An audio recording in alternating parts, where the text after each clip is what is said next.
Hello, everybody. Welcome back to another episode of Don't Talk If You Don't Know, the unofficial, official podcast dedicated for all the power rankings of North American teamfight tactics.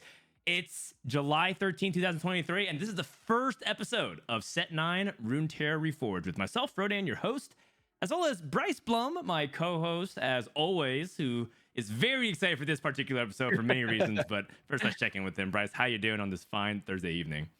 I'm doing great. This episode's going to be a banger. It's going to be super great. Now, we do have two very special guests. Let's go ahead and introduce, for the very first time, coming onto a preview show. We've had him in other formats of Don't Talk If You Don't Know, but now here for real is Kiyoon. Kiyoon, welcome to the show. Oh, nice to meet you. Did you say Wait, nice what's to so meet awkward? you? Wait, what? Okay, I don't know. Okay, never mind. Ignore. Can you just? Hi. I think it's been. This It's been like episode's 2 weeks. already a banger. Oh Q, it's my great. God. It's great to meet you too, man. I'm so excited. I've been such a fan for so long. This is fucking a real opportunity for us. So excited. I've been such a fan for so long. This is fucking a real opportunity for us. He's like the kind of guy that's like, I don't know, like someone, like he's an Uber driver, drops you off and he's like, oh, have a nice time at the museum, whatever. And he'd be like, thanks, you too. And then just walks away. Yeah, that's what I say all the time. Like, okay, I was caught off guard because like you usually don't talk to me like that, and then Yeah, he's so good. He snaps into host mode and he gets you. yeah, and then you said it so formally to me. I'm like, Yeah. All right. Well, Kiyoon, I'm really happy that you're here. Just very quickly, talk a little bit about what has brought you back into trying really hard and getting back into competitive TFT, because it feels like you've been taking a set or two off. Okay, so the main reason I came back was like I took a long break, mostly because I didn't really enjoy the sets and had some like other life stuff going on. But then the set was like really fun, and then I got like insanely addicted to it from like PBE. So like it just naturally, I just played like 10, probably like 5 times the amount of games in like a week compared to the other sets. That's crazy. Would you say that so far this is probably the most TFT you've played of a set yet? Because I know a lot of people are logging record highs on their own personal accounts. I think set 1 I had the most, and maybe set 3. I think it's like set 1, set 3, set 9 level. Like it's like around the same. I haven't like really. I don't actually like know. Top 3 though for sure. That's really exciting. Mm-hmm. Now let's talk to our other guest. We have Prestivent. Prestivent, welcome back to the show. Now this time, Prestivent, you come in a much more seasoned veteran. Last couple of times we've had you, you were kind of more of like a rookie or sophomore, kind of a breaking out to the scene. But now you're established and a really big part of it. So welcome back to the show. How's life? Good. Great, Yeah, man. You're so eloquent, our guest that we have today. How's your set 9 been so far, P-God? Wait, what'd you say? How has your set 9 been so far? It's been okay. Yeah, I don't know. I don't really have much to say about it. I just like play like a little too much. So Do are you you think not you're- enjoying set 9 right now? I'm just trying to get like the feel of I things. am. Even when I don't enjoy it, I enjoy it. I don't know how to describe it. Yeah, no, I was gonna ask you because it feels like you seem to be able to have fun no matter what. Like it seems like you it's very rare that I see you like not enjoying TFT. Even in the shit times, you still seem to like TFT. Oh, I mean, yeah. Even when I every time I bitch about the game, it's like I don't like actually like bitch. I mean, well, I actually bitch, but I like don't actually bitch. Yeah, I know what you mean. Okay, well, so I'm glad that you're having fun. You've been streaming a lot. You've been grinding a lot. I mean, is this your set, Prestivent? I think a lot of people talk about like, you know, set X is Prestivent's the world winner. I feel like this set could actually reward a lot of your skill set. Do you feel the confidence going into set 9 so far? Oh yeah, I'm about to smoke everyone's pack. All right, love to hear that. You love to hear that. All right, so with that, let's go ahead and just get into the content of the show. For people who might be tuning in for the very first time, we just basically do the first segment where we recap a lot of things that's going on. So the first is probably the big news that is important to myself and Bryce is that we played weekend 1 of the Freljord Cup, and look who snuck in by the hair of his chinny chin chin in 32nd place, winning tiebreakers. It's esports law. Bryce, you made it to weekend 3, or rather day 3, weekend 2. What was going through your head during the entire process of that? Day 1, games 1 and 2, I was nervous and I was like, I'm gonna fuck this up. And I played like shit. And then games 3 through 6, I high rolled, and I think I played pretty well. And so then I qualified with 2 bonus points. And then I was like, this is the greatest. TFT is the best. We high rolling.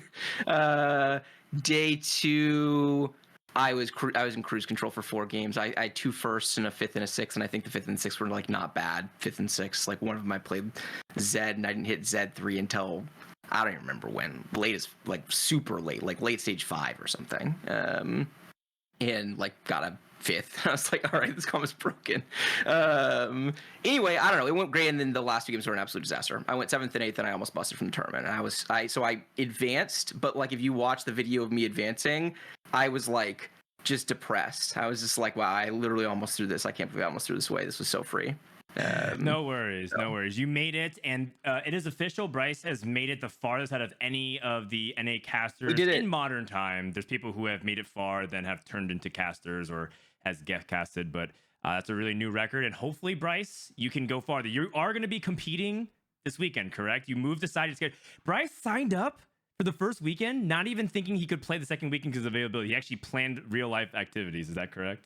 Yeah, my best friend from college is visiting me. I don't see him very often. I see him like once or twice a year. And so I called him and I was like, yo, here's the context. Like, this is a TFT, and then like kind of give him a little bit of the context. And he was like, yeah, you should just play. Fuck it, it's fine. Okay. So he's just gonna chill here for 6 hours while I compete. Hopefully, I make it worth it. That's a W friend right there. That's how you know he's a great guy. Best friend from college for real. You see him like once or twice a year at most, and you cancel it so you can go day 3. And the lobbies, by the way, are super funny. Hopefully I can be able to pull it up. But, yeah. I just want to talk really quickly about some of the other storylines. The first big story is that Emily Wang almost set a new record in points for a weekend one. I kind of want some comments from Kiyoon or Prestivent. Did either of you get a chance to watch Wang's POV, see some of her games? Yeah. No, I didn't watch. So I have no clue. Okay, what about you, Prestivent? I didn't watch either, but I tuned in like for the end of like maybe like 1 or 2 games. And I don't know. I don't know if she's lucky or if she's a beast. I mean, okay. First of all, let's set the record straight. In TFT, you can't have a score line where you post something like 42 points and you don't get lucky, right? Yeah. That's high roll. But I feel like she has improved a lot. I feel like she's definitely put in a lot of the work. And in general, I think that she is underrated she's like simultaneously like underrated and overrated, kind of like Soju, right? Like the people that underrate her really underrate her, but then there's also like a group of people that probably like think way too highly of her because she's a popular streamer. So I think it feels a little bit like that to me, Bryce. Oh yeah, I could see it. She's underrated. Yeah, I can see it that she's underrated. Yeah, I think there's a thing with Emily where like a lot of people still evaluate her based on the player she was a year ago, or like even longer ago than that, like their perceptions of her play when she was like first kind of rising in the scene. And then a lot of people I think haven't like like she's worked at her game pretty intentionally over the course of the last multiple sets. And she's improving. And if you watch her play, she's a cleaner player. She's like she has better spot recognition. Like I think she's a lot more consistent than she used to be in a lot of her fundamentals. So this isn't like obviously you have to high roll score 42 points, but I didn't watch the VOD either. But it wouldn't surprise me if she played some good TFT. And she is rewarded with quite possibly the most Disney of all the lands. Look at Lobby H, what's coming up this weekend. The first 2 games in Lobby H, we got Broccoli, Cloud9, K3 Soju, Emily Wang, Esports Law, Groku, which I'm not familiar with, Milk, Raditz, and Wage and Iverson. I turned to Milk and I was like, honestly, if we would run Summit today, this looks pretty close to like a lobby you would actually see in that tournament. Okay, Bryce, who do you think is the 2 scariest players in this lobby? Wajan is number 1 by far. And then I don't know about number 2. Probably Soju. I think. Really? I think if I had to pick, if I had to pick between Milk and Soju right now, I would take Soju. Now Milk could improve between now and the tournament. But yeah, I mean, I haven't gotten to watch enough of Milk playing this kind of style of TFT before. It's a really weird meta in a bunch of ways. So I don't know. We'll see how it goes. Okay.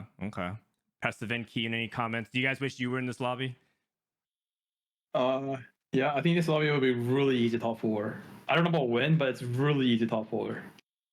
It's because there's a lot of first or eighth players in this lobby, right? Like Milk, Weijin, and Soju to a lot of extent. Like they play like a lot of first or eighth. Oh no, we're just the least frustrated player. Yeah, in tournament? Oh, you're Yeah. right. In He's- tournament, in Soju's tournament? definitely not first or eighth. Yeah. He's like top 4. Yeah. I mean, this Like- this lobby has a reserve bot 3, and I'm not gonna say who. I'm gonna say it.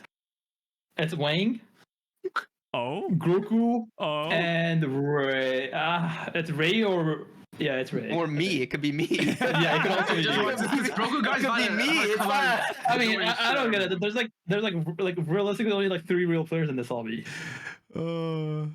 Okay, all right. Well, I love all the trash talk, but we're just gonna let the games do the talking. I would love nothing more than Bryce to go 1-1 in this lobby and just dumpster everybody. But we'll just see. Maybe Groku Yeah. comes out of the woodwork and shows everybody up. Yeah, you and me both, brother. It sounds great. Let's do it. By the way, on that note, I made an announcement earlier this week in related to this upcoming weekend, which is Bryce and I are not going to be casting this set for North America. I mean, that doesn't mean we're not going to cast any events. There's a possibility that we still might be doing it, but that's because we're focused on co-streaming instead. You know, a lot of the times when we're looking at the main broadcast, it just felt like, one, Bryce and I want to watch specific lobbies, and two, it always feels really bad when it's like, you know, me and Bryce cast one game, then we don't cast the other game, and it feels like the narrative is not nearly as smooth when we're jumping from lobby to lobby. So I felt like the co-stream is a really good opportunity for us to provide additional coverage of what the main broadcast isn't. So the main broadcast will be watching like some of the cool lobbies, and then the co-stream with me and someone, Bryce isn't going to be doing it this weekend, will be also providing a secondary stream. So this is another project that we're doing for all of Set 9, and hope you guys come out and support. So it's a cool thing. And look, if it sucks, if the co-stream is bad, production quality is not there, it's not that exciting, we'll just cast Set 10, right, Bryce? Yeah, I think there's for us to give this a go. I think we're seeing the rise of co-streaming across a lot of different esports and finding like a really fun niche. And I think in a lot of ways, you and I have always enjoyed doing that kind of thing the most. It's like the least pressure on like trying to make it formal and turn into something that's not. We still get super hyped for like the legitimately really big moments, but you don't have to kind of do that if it's not. Like you can just kind of give honest reaction and be a little bit more be a little bit more off the cuff. So it's gonna be fun. And also, we don't have to kind of represent the broadcast, right? If you represent the broadcast, you can't really like flame Kiyoon when he takes his 3 mercs out, right? You can't really make fun of the players too much because you also represent Riot. But on the co-stream, it's kind of like anything goes. So we'll see. I don't think we're gonna go like super hot right off the gate, but it'll be a fun time. It'll be a fun time for sure. Speaking of fun, a couple of tournaments we just want to announce just for news. So one of them is that Mortdog is putting out yet another community tournament called the Tahm Kench Cup, where everybody has to play Tahm Kench and play River King strat. Like I think it's like everyone has to pick the first Tahm Kench augment together. And so if 8 players pick AFK, all 8 players are AFK. Fun little thing that's coming up in 2 weeks. So shout out to Mortdog for putting on that event. Also, another event is a LAN coming in California. Actually, this is not the correct announcement. It's called the Calculated Loss LAN. This is a qualifier that leads into it. I don't actually have it right now, so apologies. But that's a really cool thing. So if you're in Southern California area and you want to go to another LAN, I mean, TFT LAN's not happening until December. That's really, really hype. This is happening in August. Go check it out. The first qualifier hosted by Ramen Blitz. He's a great member of the community putting on events. $1,000 prize pool, North American server. Just want to put that out there. Make sure you go sign up. And then the last thing that I want to get reactions is, did anybody see the Chonk Dome announcement that TFT's putting out a special game mode for Set 9 that actually has like a tournament feature mode, unless I'm misreading it. But it says that there's like a best of 3 tournament format for how you're actually playing. It's a really interesting twist on the game mode that makes me wonder what Riot's actually developing. So it's a really cool thing. Bryce, you get a chance to check this out by any chance? I haven't yet. I saw it and I was like, that's interesting. And then it's been a busy week, so I definitely want to check it out. Kiyoon, P-God, did you guys get to see this at all? No, Nope. this is my first time seeing. Oh, all right. Well, I guess we're just gonna have to wait and see what it actually is. And also, if any rioters are here, you can go ahead and clarify that for us, because I think in-game tournaments of some kind for TFT would be super interesting, right? There's already existed for Clash. Mm-hmm. Can we do something a little bit inherently more competitive than just LP, which is fun and all, but maybe ends up being a really good source of competitive competition. So, or competitive content, competitive competition.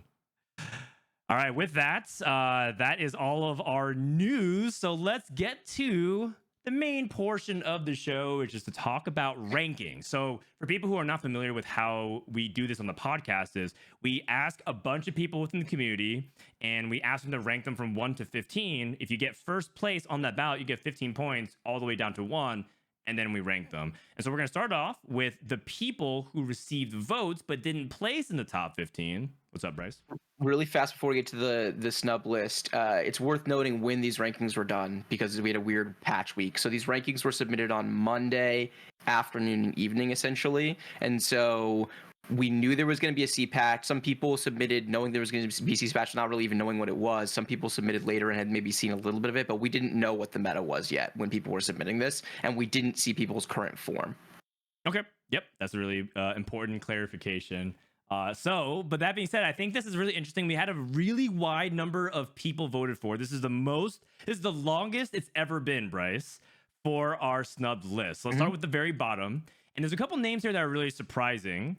The first is people who weren't included. Bryce got 2 votes. Somebody actually gave him 2 points. So Bryce actually has a vote of confidence. But look at Mismatched Socks not getting pretty much any votes. The only person that gave him votes was Gangly. Socks is the lowest he's ever been. If it wasn't for Gangly, he'd have 0 points. I want to go to Kiyoon and Prestivent first. Does that sound right? What's the read on Socks currently? I didn't vote for him because someone told me that he's dropping out of the tourney because he had some family stuff. Oh, okay. That I did not know that at all. So if that ends up being the case, then that makes entirely a lot of sense. Rumors? Yeah. I was told he dropped out too, but I think if he was playing, I don't know if I would vote for him still because I did like all my rankings based off like my experience in solo queue. Because it's like I feel like I had like enough games to where it's like I don't look at ladder, and I just did everything based off solo queue. You mean based on these players' performance in your games? That's how you're evaluating. Yeah, It's how Setsuko does it. You're actually the only other person who's ever done it that way, though. It's cool. Oh, I mean, Soju does that kind of as well. So, for example, Soju gave a couple of votes to Covenel because I think he's been impressed by Covenel's play, which is awesome. I think Covenel's a player that just no one really talks about him, so it's cool to see that recognition.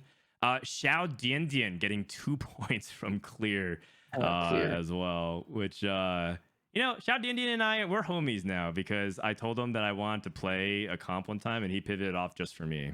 So wow. Yeah, I know. He's trying to win the caster's favor and it's working. So love it. Let's pull up the second half. Now, we forget to inform you that you barely missed the top 15 by 1 single point. You are currently 16th by 1 point.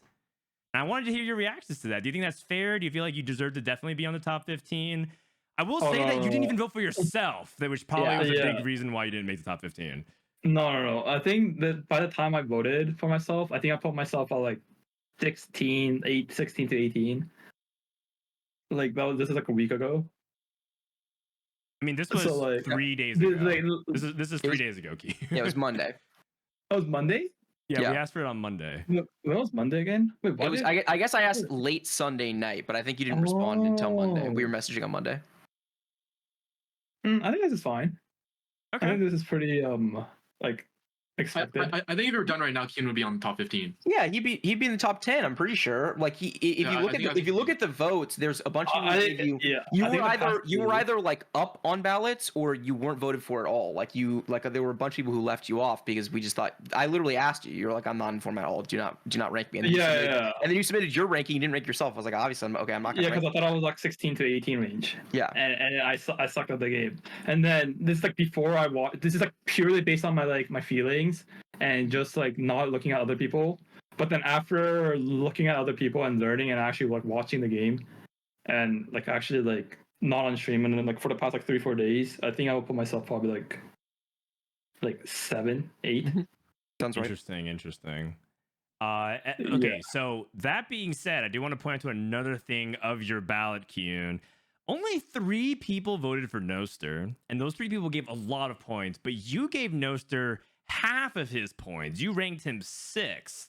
Oh, okay, this was the biggest mistake I made in the ranking. I didn't realize like every other player, like Nasser's the only one that I never played with or against, and I never watched the stream, so I actually don't know. But the only thing I went off of, if people are like are in the unknown, I look at their like law chests, Mhm. and I also look at their like snapshots. And then he was ranked fairly like decently high, so I'm like, okay, I thought maybe he's decent. But then I realized his main, he didn't play for like he's not just sitting, like he didn't play for like a week. So I'm just assuming he's like really bad, or like he's not confident to play on his main, which makes no sense. Because like if you're already in the like pistol like 1.2k, 1.3k range, which is like you shouldn't even like be scared to play or queue up. Like you shouldn't be scared to play ladder when your LP is like in the gutter. It's like 1 point, like everything lower than like 1.6, 1.7, you don't even feel anything.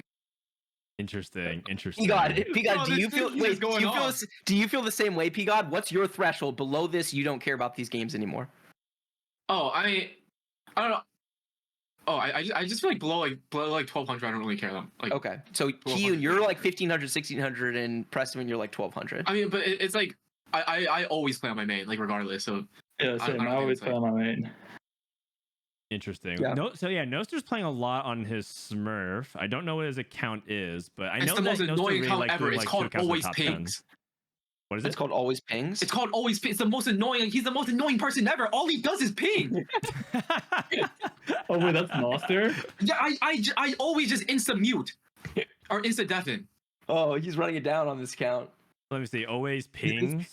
This account was doing fine, then it just went 688 78. Oh yeah, it looked like he hit 900 LP. Very impressive, like stats. He like hit 30% win rate, 70% top 4 rate, and then just went 68878. So yeah, that's not promising. But maybe he's limit testing. We'll see. No, if you look at his Uh, scores, like all of his good scores are basically Noxus and Zed games, and then all of his bad scores are the other stuff.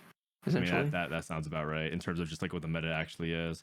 Let's quickly talk about Appies right below Noster, and potentially even Casper. Some people were talking about how this could be a good meta for someone like Appies and Casper who love to like reroll a bunch of stuff and are like willing to play all kinds of different things and try to make it work. Do you agree with that assessment, Bryce? Because I know you know Appies fairly well, especially. yeah, I think this is a patch that rewards some of Appy's strengths. He's a very good reroll player, in part because he doesn't play reroll linearly. Like he actually can kind of build a reroll board on the fly pretty well, and I think that there's some room for that this patch. Not like a ton. Some of it's pretty set in stone, but I think there's a meaningful amount of reroll lines that you can like kind of cook a little bit, and he does a good job with that. And then he also is pretty good as like an off the cuff best board player, and I think there's some good spots this patch as well if you like get way ahead, if you have real tempo to not play reroll and build a really strong board. I don't think like 4 costs, 5 costs are as bad as people think right now. So I think it's a potentially good meta for him. Okay. So I expect him to do well this weekend. Casper's back. Casper doing some crazy stuff on ladder from time to time, and then also just playing standard. Kiyoon and Prestivent. This guy's actually kind of a big wild card. He's made some pretty deep runs recently, so it's not like he even underperforms in tournaments. He's made some pretty deep runs. Any read on the state of Casper as like kind of the bottom of the cutoff here of big points? I think Casper's a really solid player. I think he's definitely better on like reroll than like 4 cost meta. So I think I rate Casper really highly for this tourney. Also, I didn't realize, but is Appy's a reroll player? I don't think so. He didn't give me the reroll vibe. He has And done his best results have actually generally been on things like rerolls, even, but it's not like it was a reroll meta. It's like he was doing things like rerolling when a lot of people were playing other stuff. And he builds them tempo, so he's sometimes he thinks it's correct to actually go for the 3 stars, but a lot of time he'll play around stuff like Auction 2, right, or like Vel'Koz 2 and build boards with other carries on them. So he doesn't always follow through on rerolling it. But I think he's among, if not, I think I would put him in my top 5 players of the set playing around 3 costs specifically going into this patch. Everyone learned it this patch because you had to, but I think he was already kind of all over some of that stuff. All right. Well, we'll see. We'll see. Time will tell. Solus got 5 votes at the very bottom of this first half. Let's see who actually voted for Solus. Let's see. Robin gave him a point. Satsuko gave him 2 points, and then Goobums gave him 2 points. Gangly didn't vote for Solus for the first time, I think, ever in his Ever. ballot history. Yeah. But isn't Solus kind of one of the 20 out of 20 Zed players? Does that put him in a spot where he's likely to do well, or he's just gonna roll the dice here? I can't really tell, Bryce. Oh, I think if you are an actual marked 2020 Z reroller and like I've watched Solus figure out and one trick comps before, that comp is broken. Like he picked the right line, he's claimed it. If he gets contested, he's going to struggle. But if he gets uncontested Z 6 games on Saturday, he's advancing for sure. I promise you, me and Kiyoon are not letting that happen. Okay. I disagree. I promise you. They're in the current meta, you for sure cannot 2020. No one is allowed to 6 out of 6 uncontested Zed. No, this is Not a like single person. You guys are saying different things. P-God's saying it's so broken that there's no way you can get uncontested 6 games, and Kiyoon, you're saying that you literally can't 2020 this comp, right? yeah, you can't. Why Okay, so not? Why not? Like, I mean, just the nature of like how the meta is, you just can't. You should have just can't 2020. Like they're just lines where like let's say you come as a 2020 Z player and your items are you have 0 Z components. Mm-hmm. And then the other player hit like if the other player has like already has like a full item for Z and has like golden ticket for some reason, you just cannot contest it. Like it's impossible to 2020 comp in the current. Okay. Also, I know Solus is a pivoter. Yeah, he is. I was just gonna say he'll play it. He'll go in as a main, and people will defer to him on the line a lot. But then the 2 games where he's not supposed to play, he'll play something else, and he'll do fine. I've seen it like he's like because we were in game this one time. He was trying to play Zed. Someone took army building on 3-2, and then he just instantly pivoted off. He said that guy's cheating. Mm. So he's marked pivoter. And he played Talia side reroll today in my game. Yep. Oh man, it's really funny because what's happening at high elo is people are declaring their comps. Mm-hmm. It's like me Zed, Defen, me Akshan, Defen, me Jinx, or whatever, me Vel'Koz. And then, but a lot of people are pivoting because they recognize that their items didn't pan out, even though they have like an early item. So people will unmute, recall a different reroll, and then Defen again. And so my entire match, my entire chat history, every single game is just one line. Player has deafened themselves and no longer be able to like see any messages. And then it's just that copy paste repeat like over and over and over, man. Like, Kiyoon changed lines 3 times in my game last night. Like me and Ray and Kiyoon were in the same game, and he like announced something definite, and then he can like get back a minute later. I don't give a F. Into Defen. Oh wait, I have 0 Z item. Okay, I have like action, Defen, and then I'm like, wait, this guy's contesting me action. I'm pivoted to something else. Oh my god, it's gonna be so hilarious to look at that Twitch chat, or rather, the game chat. But I'm sure Twitch chat's gonna have a good time with it. All right, well, let's take a look at the actual power rankings. We covered that. Let's see if Malala Minhee, by the way, can once again upset a lot of people despite being ranked low. All right, so let's go through it.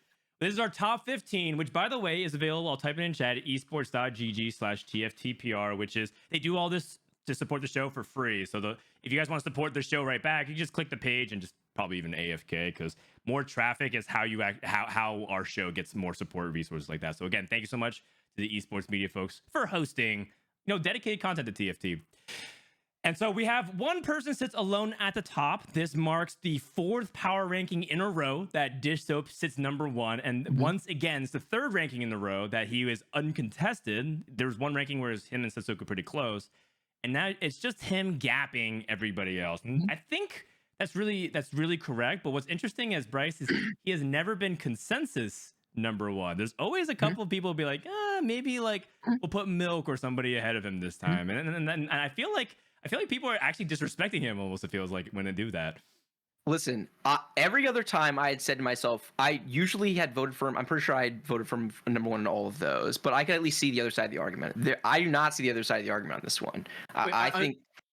Sorry, go for it. I was just gonna say, like, I think that I think it's a joke that he's not unanimous number 1. Yeah, I'm pretty sure whoever didn't vote Digital number 1. Yeah. It was Clear and admirable and Nathan admirable. Yeah, listen, this patch is spot recognition. That is basically what this patch is testing for. Disso is the best spot recognition player on the server by far, and has been as long as he's been in form, and he's been in peak form all set. He's so clearly the best player right now. No, I mean I don't mean to glaze, but I don't understand how this guy is so good at every single patch. Yeah, he's just a beast. Well, according to him, all he does is read the stats and think about the game, and then it's not that hard. Just figure it out. How come I try to do that and it doesn't work out for me? Well, I mean, No. you're still really high up there. It's more about the people who do that and they can't even get anywhere close to, hitting Challenger or GM even. And they're just like in Masters. It's really impressive. Players like Dishsoap really, in my opinion, undersell the difficulty of what he's able to pull off and the execution level that he's able to actually do that. And also, we didn't really cover this much, but Dishsoap comes in as a heavy favorite to win the Box Boot Camp. And then Robin once again usurps the throne at the very last second. But it was always like, I mean, it just goes back to the narrative that everyone just assumes Dishsoap's going to win. Going to this weekend again, everyone assumes that Dishsoap's just going to be in that final lobby, and it'd be a surprise if he didn't, which is kind of unfair given the variance of TFT, especially in a meta like this. But yet that is just how clear he is gapping everybody else, in my opinion. Yeah, I completely agree with all of that. It also has to be noted is Robin. People don't put Robin as the number one player on the server very often, but isn't he the clutchest player on the server for sure? Feels like he always, whenever he's like in an important moment, he always like pops off. Because it was interesting. He's definitely one of the clutch players for sure. I actually think that there's a couple of like really underrated clutch players, the people who like need to go like 1-1 and have done that. Kerm is a player who's surprisingly done that a good amount of times. He's done a bunch. Milk has done that a good amount of times. DQA is also on this list. Also, one person that's really underrated for that is Raimplosion, by the way, because she goes balls to the wall, she goes 1-1 when she needs it. All right, let's talk about tier 2. I called tier 1 the king because it's just Dishsoap sitting on top of the throne. I called tier 2 the usurpers, the people that want to take it. It's Milk, Setsuko, and Weijin. Are we surprised that Milk lands number 2, despite the fact that Setsuko had a fantastic set 8, kind of comes in and people kind of establish that he is top 2 in North America. Milk just kind of takes that a little bit away from him. We have two little jabronis here who hang out with Milk all the time. Talk to us about what the state of Milk's like right now, Kiyoon. I think Milk is like 3 or 4 now, since it's not the Kaisa meta right now. But then I think like when it was a Kaisa meta, by the time I was like putting him down, I think he was like a 1.5, like really close to Dishsoap. But after the meta shift, I think he's like closer to like 3 or 4, I think. But why is that? Is it because he spent so much time learning one line, or do you think that it's just not his meta? Like, why do you think he moves down? I mean, yeah, because he like pretty much all in the Kaisa line before, and then it took him like more like learning curve to like learn to explore other lines. But it's more so like his confidence is not as high. But I feel like his confidence is always not that high going to tourney anyway. But he always does well. So like. So is 3 or 4 like your floor for Milk? Like as long as Milk is trying, which obviously he is. Yeah, I think you're like I can't put him lower than that. Yeah. Okay. I can't put him lower than that. Makes sense. Pika, how about you? I think I would put Milk as 5 right now. Okay. Because I would, if I could redo like the top 5, like right now, I'd probably do Dishsoap, Weijin, Setsuko, Pocky, then Milk. Because I think like Milk is like, I think Milk is like a Rage Blade. He ramps up. Yeah. But so it's like now since he got patched out, right now he's at like 5. But like if like this tournament was like maybe like an extra like 4 days or something, like 4 days away, sure, he'd probably like, stack up until like top 3. Yeah, I agree. Isn't Rage Blade also one of the biggest noob trickers like out there ever in TFT? It's like the biggest noob bait item that every casual player loves building. So you're saying Milk is a noob tricker. I mean, I don't think so on this set. So far, this set, like, feel like Rage Blade's been pretty good. Yeah. So wait, out of curiosity, been pretty good this set for sure. If you were in that lobby, right? Because Soju and Milk are both in that lobby. Are you guys? You're way more afraid of Milk than Soju. Oh, I actually think my Soju's really good right now. Yeah. like no troll. Okay. Or I don't know, because he like makes this Kaisen line work, but I think like that's like what makes him like good, because it's like I feel like not many people are willing or like leaning Kaisa as heavily as he is. So it's like if he like does know how to play it like really well, and like he has like pretty uncontested, it's like should be like kind of easier to hit. Is there any surprise player in your list that seems too high or too low?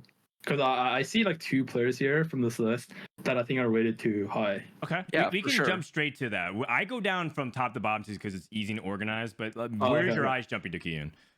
Kerm and Robin. Yep. Oh, the tier right Like below. I don't call know them the why. veterans. I mean, I think it's because like they historically have been pretty good in previous sets, but in the current patch, I looked at their stream, Kerm and Robin, and they're fucking lost. They're like super lost, and I don't think they know the line that well. But then like I can't really put them super low because like historically they've been good in other tourneys. Mm-hmm. No, it makes sense. For And one, then if it was like 2 weeks ago, Kerm and Robin would be definitely really high up, especially with like, Robin winning the Voxbox challenge. Yeah. But like right now, like I don't think they're very like they're probably like 12, 13-ish. Oh, I'm really okay, curious to see what Kerm's. Oh, sorry, go for it, P-God. Go. I ranked Chrome number 3 when I submitted this, but I think he should be lower right now. Yeah. So yeah, I kind of agree with that.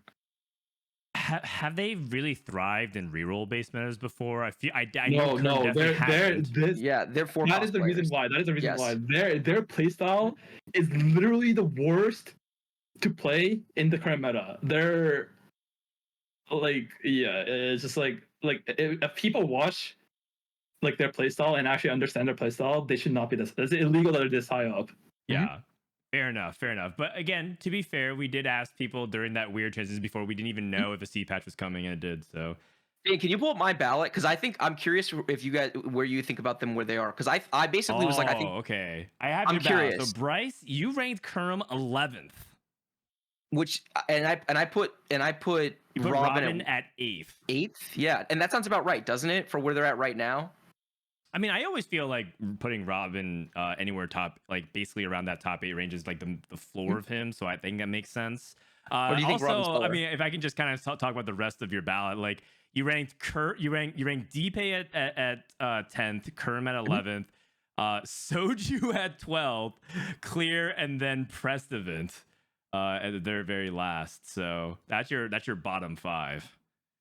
Yeah, I think that's about fine, actually. Like, I don't know that I want any of that particularly back. Although, is Clear playing? I'm so confused what's going on with Clear. Wait, he's but- not playing? Okay, so this I don't want this, the reason why I was hesitant to bring it up because I don't have the full story, but Oh, then we don't have to. I don't want to. Okay. I don't want to. Alleged. I'll just write. There are rumors and discussions out there that Clear may actually have his account banned and he might actually be in trouble, but we'll see. I mean, regardless of whether or not that happens, we'll let you know. But I don't have any official source, so if I'm wrong on it, I'll happily walk it back and apologize. But What? What? Anyways, moving on. We can just kind of move. And then, by the way, if that ends up becoming the thing, we will do the same thing we did with other people in the past. We will remove him and make sure he's not eligible for things in the future, if that ends up coming the case. But we'll see. Wait, Is he right on summer break? Was he right summer break? Wait. Oh no! I have not heard That's that, definitely not no. true. That's definitely not true. Oh, okay. I have No, seen what? them both in the same Actually, lobby there's no before, way that's but- fair. You guys want to see That guy is chat so right bad. now? That guy is Oh so my bad. There's God, actually no way. I refuse to believe. Yeah, He's the one that that told was me not to- him. That was not him. to go Callista against him. Trust me, Oh, I okay. I've played in lobbies with both him and somebody else, or that person. No, Which- that right summer break is the worst player. in Yeah. existence. It's Eternal What? Winter. He puts it in the middle. Like the Eternal Winter unit doesn't even get aggroed. Like I don't even like he's master 0 at best. I should probably like a diamond player. This is actually just a random aside in general, but I didn't really want to make it a full-blown topic for the show. But if you are one of the people who bug abused and just actually was really unabashedly trying to climb and stuff like that, like, what the hell is wrong with you, man? Like, Yeah. you're literally just ruining people's games, and you're also getting the most fake rank of all time, and it does not really matter. And there's people who actually even take pride in this. And also like and they actually like use that as a way to justify it. And then they completely misunderstand what they're doing because they're saying like, well, other people were selling like the yordles and getting gold, but you're completely misunderstanding like why this exploit is just game breaking and destroying, like it's actively destroying the gameplay experience for so many other people. So I always tell people, like, if you tell me that and you're like, there's people who actually self-reported in my stream like, oh, I was testing it out, I permanently banned them from my chat. I hope that you have nothing to do with competitive TFT. I hope you never compete. I think people like you are a disgrace to competition because you just like completely disregard other people's experiences the entire process. So it's disgusting kind of behavior that I think should not be normalized. And there's people that actually try to say it's not that bad. It's just not that big of a deal. It is a big deal because this is a competitive game. There's no other way to consume TFT other than competitively. All right, Bryce, stop me before I go too deep here. No, fucking keep going, Dan.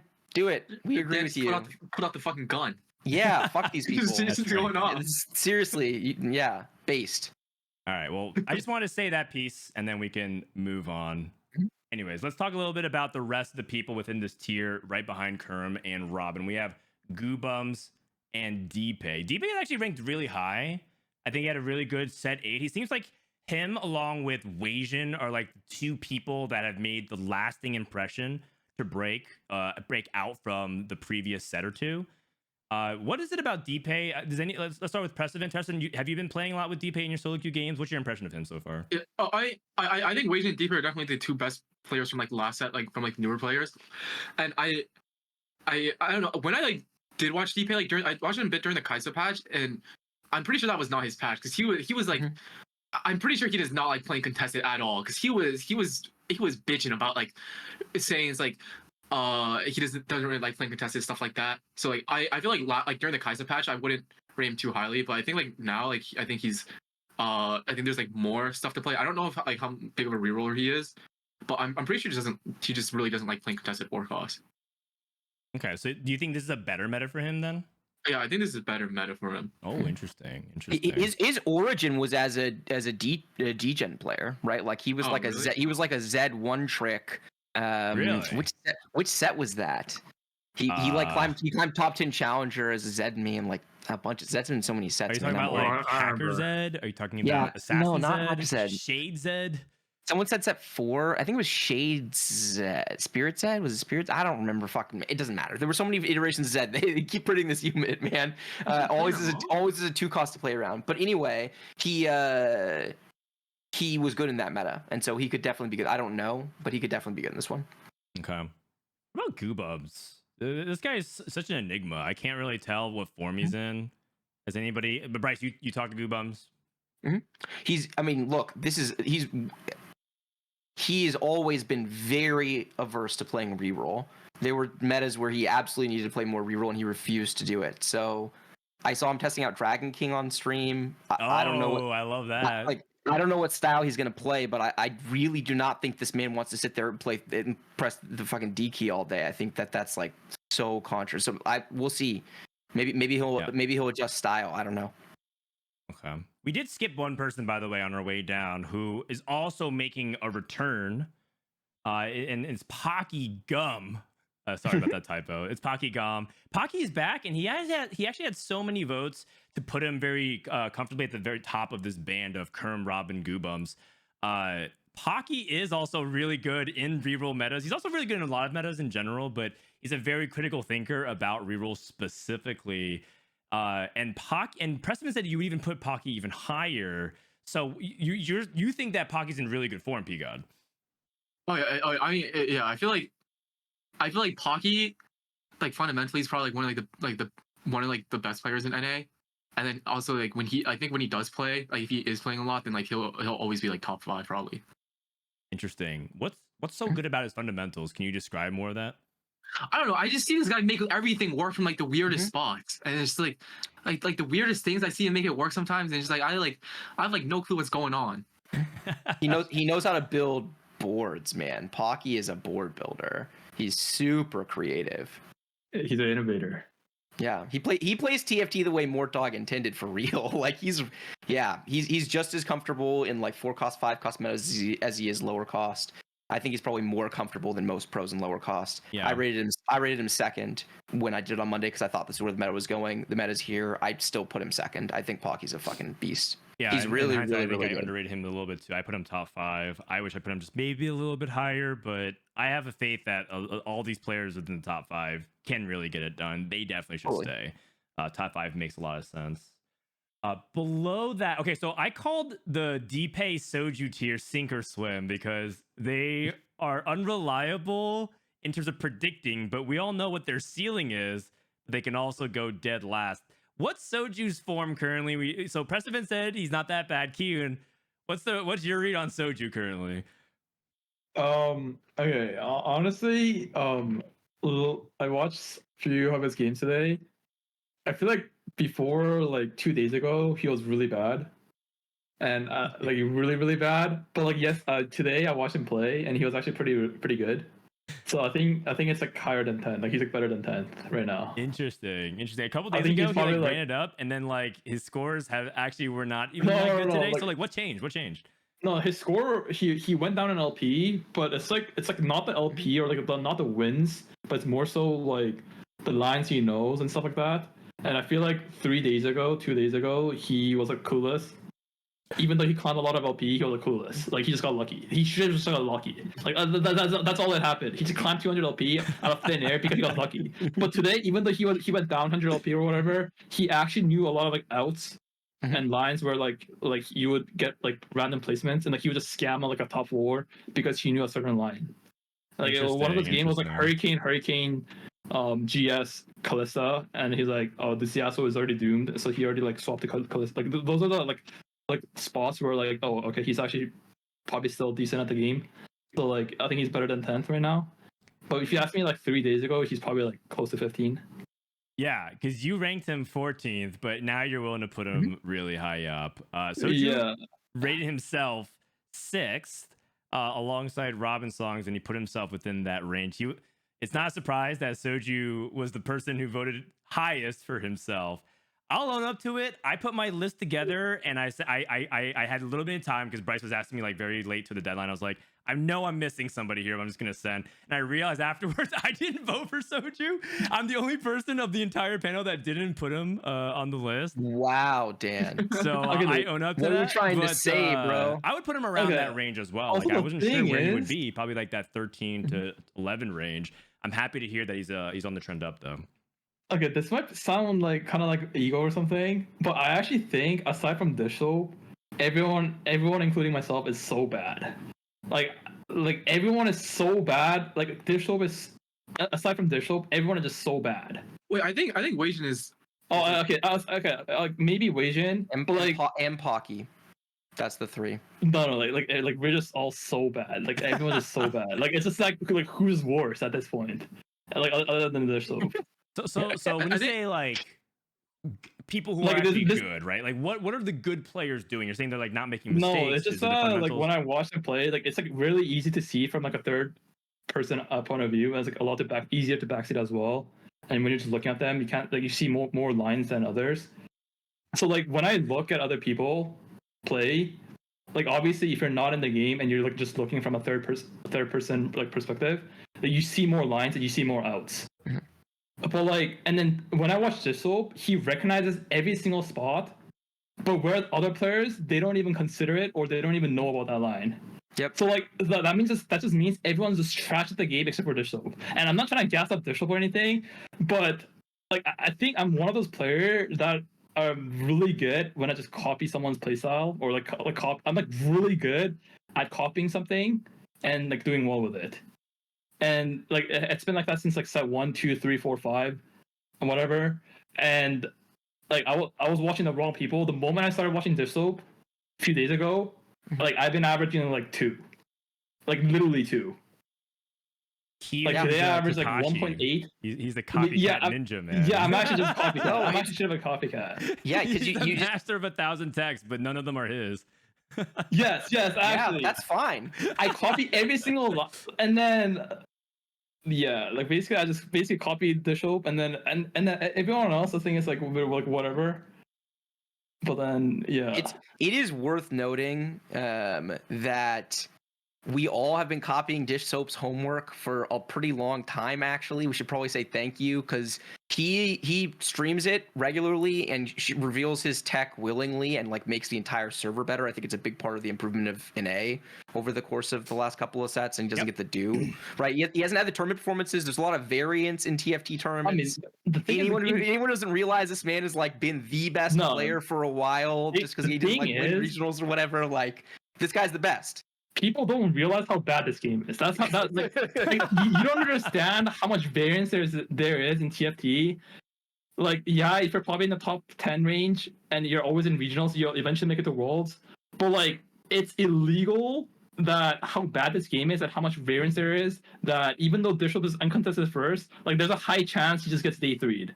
Like I don't think people understand how much variance there is in this game. Like there's so much variance in this game where we see Soju going to Worlds before fucking Bishop. Or like how is that even possible? Okay, Like, I feel like when he did go to World, Soju was definitely like one of the best players. no, Yeah, I like give him that come on, patch. like I'm pretty sure historically he though, was He was historically. Soju was really good that tournament. He was really good that tournament. Like way No, better like- than usual. Like it's just like I don't think people understand how much variance there is in TFT. There's Like a ton. yeah, if you're in regionals, every single set, you'll eventually make it to Worlds at one point. But like I don't think people understand like how much variance there is in TFT. No, Like you're not in 6 games 100%, but I think Mhm. Bishop shows you the large volume sample size. There's not that much. I actually. agree. I mean, that's why every time there's like people like no offense, but like people that never played in any tourneys or never been high ranked in like ladder, they always compare like tourney versus ladder, and they always value tourney so highly compared to ladder. Like they just have literally no fucking clue what they're talking about, and they should like their opinions are so wrong. It just tilts me so hard. Okay, but Kiyoon, as one of the historical rankers that is very heavily leaned on people's LP for their rankings, is it possible to go the other way too, right? Like I think you might overly value ladder performance relative to tournament capability. No, I value 300 games or 400 games of sample size way higher than let's say 6-game sample size split into course. like 2 days. But if you watch the games, then you can glean a lot of information. I agree that if you're just looking at the raw data of the performance, then of course you take the ladder. Well, okay, so the only counterpoint that I have to that is a lot of people feel like ladder isn't good environment to actually fully test themselves because they aren't trying their best. Not all 8 players are incentivized to like put out like the best type of play that they possibly can. Some players are limit testing, But some it players are does- playing for content, etc. I mean, even if you limit test and like, even if you play for fun, like you should be able to hit rank 1 on demand. Yeah, I suck now, but like realistically, if a player is actually good, like they should be able to hit like 1.5 KLP, 1.7 KLP, 1.6 KLP like on demand if they want to. Like if their life is on the line, like they should be able to. I am curious, which of the players on this list do you put on that list? Bishop, Milk, Setsuko, Weijin, Pocky, Kurum, Robin, Grubums, Deepay, Soju. Prestivent is, I think honestly everyone in the top like probably like 20. No, everyone in the top probably 20 is probably like able to do that. I promise you, my life was on the line. Like if I was gonna die if I didn't make rank 1, I'd be rank 1. I mean, the thing is, like, I don't know. I've never been this bad in TFT before. Like, okay, so like to put in perspective, like when I used to sweat in like set like 1 to 6, like if I just put my mind into it, like I could hit 1.6k, 1.7k LP with ease, like super easy. And I could like jerk off and just do nothing and still be like 1.5k LP. But like the fact that I'm struggling so hard right now, even though like I'm like a 1.2k right now or something. Is it a relative skill gap difference? Like, do you think you're better than you used to be, or are you worse than you used to be? And how are the players overall? It's probably just everything. I think it's like a combination of everything. Like I am probably like not in form. That's the number 1. Two. Actually, I don't even think people got better because like the ladder is so bad. Like so many people are so bad. But I feel like as every set like goes on, like the base level of like every single play, like average player goes up. No, but we all that's like in every single so game. bad. Everyone's so bad. Like, A big part of that I think you're feeling is rust. Like set 7, you didn't really play a lot of 7 and 8, right? But those were like I didn't play it at all. Those were like TFT on training wheels. Like those set mechanics were so oppressive to play, like really cooking in TFT, right? That we lost the ability to do that. Like the first time I played this set on PBE, I was like so turbo lost, like trying to flex, and I was like, oh man, I forgot what like good TFT felt like. This is hard, and I think there's some rust that's getting shaken off for people. No, there's also just more variance. Like it's just like some of these augments are so bad. Like you just press 1, 2, 3 button, and your average just skyrockets to like 2. Like you just hit like Noxus Crown into LDP.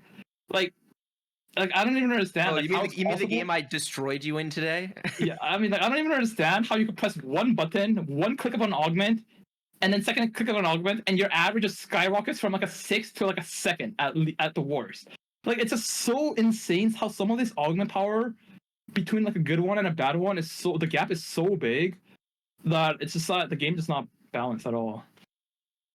Okay. Well, you can tell that Kiyoon hasn't played in a while because that's literally what they said at the beginning of set 8 and 8.5 and 7.5 and 7. It's just the same exact recycled complaint. But I know exactly what you're talking about because there's definitely like really big gaps in augment performance. That's part of the reason why I think people still don't even feel comfortable playing Poro, even though there's a lot of legend disagreements about like what to play. If that ends up happening, you can play something like Poro. Poro doesn't feel that good because you can get so many bad augments still. And then you just miss out on the good ones. But that's neither here nor there. Prestivent, Kiyoon just went off. Okay, so let's hit. Do you agree? Do you think everyone's really bad? Do you think ladder's bad? Do you think you have what it takes to get rank 1 if your life depend on it? Oh, I mean, like if I was gonna die, if I like don't hit rank 1, I mean, then yeah, of course. Like in like worst case, it's like if I had like 1 day left, I would just. And like I was gonna die tomorrow, like I would just pay like whoever's 1, 2, 3, 4, 5 to just fucking send it. Wow, this guy, you hear that? If he can't do it himself, this man is willing and ready to trade his way. You sign him up if he needs it. I'm not trying to die. Trade. I'm not trying to die, but yeah, I think what's like I don't know, I think like lots of players like aren't good, but it's like not so like it's like it's not like I don't mean it like in like an ego way. I think it seems like they aren't as good as like they could be right now. Yeah, I don't really know how to say it. I think you're just describing a relative gap. I think if the elite is performing at like Dish Soap's level, then the mistakes relative to him are more glaring. Yeah, that's what I'm saying. Okay, I'm not trying to be like ego or anything. Yeah, saying that everyone sucks and he sucks. It's like all like we. I mean, it's just like we all just suck. Like including me, like everyone just sucks. Yeah, in comparison to him, for sure. Yeah, I don't know if you guys watch this anime. There's like this one basketball anime, and there's like this one character who like does like all the normal, like only doesn't do anything flashy. He like does all the normal stuff, but he does all the normal stuff perfectly. I think that's like similar to Dish Soap. I forgot what that character. You're talking about Kuroko. Oh yeah, Kuroko. It's like I forgot which character that is, but I think that character reminds me of Dish Soap. Interesting. Just very fundamentally sound. Yeah, he's the first. I remember he's the first of the Generation Miracles that they go up against, right? I think so. I don't remember. Okay, all right. Well, in that case, I haven't watched it in so long. Someone says he's basically Jokic. Okay, but then who's Prestivent? Prestivent calls himself the Jokic of TFT. Oh, I mean, regardless of the NBA comparisons, let's talk about the last few players here. We got DQA, Clear, Boss of Skills, and Darth Noob. Darth Noob, first appearance on the top 15. He beats Kiyoon by a point, loses the Boss of Skills by a point, who got beat by Clear by 2 points. It's the closest we've ever had from 13th to all the way down to 17th. Only a couple of points, very contested, but shows you how difficult some of these rankings are because a couple of ballots change. All of a sudden, this completely reshuffles, maybe not even the same 3 people. Out of all of these players, DQA, Clear, Boss of Skills, Darth Noob, I want to ask all of our panelists, who is the scariest player that you don't want in your lobby with you? Let's start with Bryce. Oh, this is so easy. It's Darth for sure. Darth Noob? Who wants Darth in their? I mean, I had him at like 8th or something. He's probably among the most statistically driven players. He's really sound in a lot of his fundamental decision making, and he's super comfortable in degen meta. Like, I do not want that dude in my lobbies. Let's put it that way, just like easily. Boss of Skills is like a really top 4 oriented player. This is not his meta at all. This is like a really bad meta for him. And Clear, I mean, again, I don't know how to value Clear. I think if you know, in degen meta, Clear can be really good too. So he could get good for sure. Okay. All right. Kiyoon, out of these bottom 4 players, DQA, Clear, Boss of Skills, Darth Noob, who do you want to see in their lobby the least? No one. I actually like lobby or like fake. It's like it doesn't matter like if they're good or bad. It just matters like how like your line or your playstyle overlaps with another player. So if you have a player that has a very similar playstyle or line with you, that's really bad. Because there's a very high chance you're contested by them. It's not necessarily that, wow, this soap is really good, I'm scared to have him in a lobby. It's more so like, wow, for example, like if you're a Z1 trick, or if you're heavily leaning towards Z, or heavily leaning towards the Z line, and there's Soulless in your lobby, then that's the guy you should be most afraid of. Because like it's like there's like only parachute for one person, but like there's 2 of you guys. You're like one of them's gonna die. Like and you know what I mean. So like, yeah, Milk's been saying this for years. Milk is like, I don't care who's in my lobby. I just don't want people who are yeah. going to play. Like, And then I don't want like most of the time it's like I don't want people who are playing Lost Streak into whatever the most broken Yes, thing in the yes. game is, because that's a play style and I that's my always play played Lost style. Streak. I'm really good at Lost Streak into the most broken thing in the game. yeah, and then I used to be like always be a Lost Streak player, and then I used to hate playing against Aegon, whether it was in good form or not, whether it was bad or good, because he has the same playstyle, open forwarding into 3-2 roll down, and then every time I'll just lose my streak to him, and then it'll just be over, and we'll just go. There's a high chance we just go 7-8 because we have the same line, same playstyle. All right. That's a really interesting breakdown, man. Prestivent, out of the last 4 players on this list, who do you fear the most being in your lobby with you? I would say Darthna, but not because the same reason that Bryce gave. I think it's more so because like every single time I played with this guy, I feel like this guy does not give a fuck. As in, like, Yeah. he'll commit to a line and he won't pivot, but he won't call it, so nobody will. It's like nobody will know. Oh, Or, like people can't tell, and he just doesn't give a fuck, and he just keeps going. okay. So it's like that's why I don't really want to play with him. So there's LP terrorist, but he's an LP assassin. Like he just stays very quiet, and all of a sudden you two are just holding hands 7-8. Yeah, like if someone calls 2-1, like Z2-1, like, you know, you at least like know what they're trying to play. But I feel like I'll just see him pivot into it, like or like when I feel like it's like not like I wouldn't play into it from his spot. He just doesn't give a fuck. I will say one thing is Also- that I played a game with him right after the patch dropped. He played, I think, Twisted Fate, and picked Pandora's and just made 7 Zephyrs and played Katarina Zed. So yeah, that was the moment I was like, man, I cannot get us ready to go into agree. The first one is Set 9 Runeterra Forge is the best launch experience of a TFT set to date. Agree? Let's start with Bryce. Oh God, I wish you hadn't started with me. I Okay. feel like I don't have a strong opinion on this topic. Okay, then we can start somewhere else. Let's start with Kiyoon. I think I agree. I think it's definitely agree with this. So I have to like tell my reasoning. Yeah. That's the Okay. whole point of the show. I think it's the most smoothest launch up to date. As a person that played every single launch since that one, there was no game breaking bug. There's no game breaking meta. I mean, we were really close to one, right? Oh, the Yeah, other Bastion sets, Helios. trust me, it took like 1 day. Like Yeah, half yeah. a It day was, to get- no, that was incredible. Like the responsiveness to the team. Yeah, phenomenal. Yeah, this is the best release up to date Okay. by far. It's not even close. It's like, actually not even close. Yeah. Okay, great. I mean, I think a lot of people, there's definitely people who would also like point at the flaws, but I think it's really interesting to hear perspectives on it. Prestivent, you're up next. I agree, and so it's like I don't have like many like launch experience, launch experiences, but like the ones I do remember, it's like that Nami. Like Nami one, and then like the other ones, like I think it's like Sivir, like those are, oh my, Yeah. those are unenjoyable. Yeah. I think it's an agree actually. Yeah. Listen to you guys talk. I can't think of any set that was better or even that close. Most sets had huge issues. These patches have been fun to play. Like TFT's been fun. Yeah. Even if it's been a little stylistically even narrow. the most degenerate parts of the meta so far, it'd still be fun. Even right now, I know a lot of people say that they once again say like this patch was worse than the previous patch. Oh, I missed the level 7 Yas Kaisa, whatever.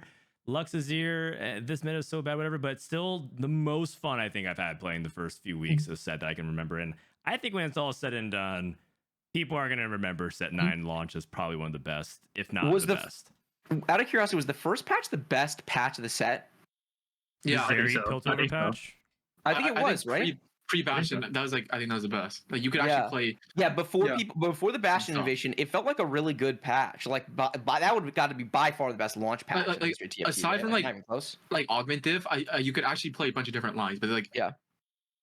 yeah. Yep, Yeah, I agree with that. yeah. I agree with that. Chat agrees with it as well. 65% to 35%. But there's definitely some people who say that they probably think very fondly about some other launches. I know a lot of people love Set 4 launch. They really loved that. They thought it was super fun. But that was before we discovered the 4-1 chosen lottery. Yeah. All right, let's go to the second agree. That one's kind of an easy one to just, get us warmed up. The second one is a Bryce original take. At this point, it's clear that Legends are a fundamentally flawed set mechanic. So we started off with Kiyoon last time. Let's go to Prestivent. I don't think I understand what this means. Oh, well, okay. Bryce got up and left. No, I'm here. Okay, I'll start this topic maybe. So there's a lot of conversation, I think, on social media of people saying that Legends are terrible, and like it's been proven at this point that Legends are just bad for TFT, and like the dev team just needs to admit it and like move on. And I feel like these people are like loud and completely wrong, and so I think it's worth addressing that on the show. Like that, I wanted to get people's perspectives on like thoughts on Legends in general, whether or not they can be made to work. Because my perception is like, look, there have been some balance issues with Legends for sure, right? Like there have been Legends that were just way too strong, but I don't think that means the set mechanic is bad. I think that just means they need to balance it out. And like once they do that, if they get to a stage where every lobby is like 4-ish Poro players and 4-ish people picking like Legends, but it's not all the same one, then I don't think it's actually going to feel that invasive on the game. And I think it could be it's a great thing for onboarding players. It is such a good thing for making TFT a little bit simpler for new players. So I think it's worth going through a little bit of this pain on the balance of them, but I actually think the set mechanic might be here to stay. I think that like I could see Legends being a permanent part of TFT in the same way when Augments came out, I was like, this could be permanent to TFT. So Bryce is a disagree with this. Let's go to Precedent. I think Legends are. I kind of agree with Bryce, but like I think it's more so it's like it's good. It's like real or it's good for the game as like I think if there weren't like so many garbage augments and like the augments were like more balanced, I think you wouldn't need Legends. But I think because like its augments are way too hard to balance, and there are always going to be like some like garbage ass augments and some like really good augments. I think Legends are good. Does that make sense? Or am I even okay, answering yeah. that right? So you're saying that you personally don't see the need for Legends, but you think that what they provide is totally fine. You said like the need for Legends is largely because of the augment balance situation, right? Yeah.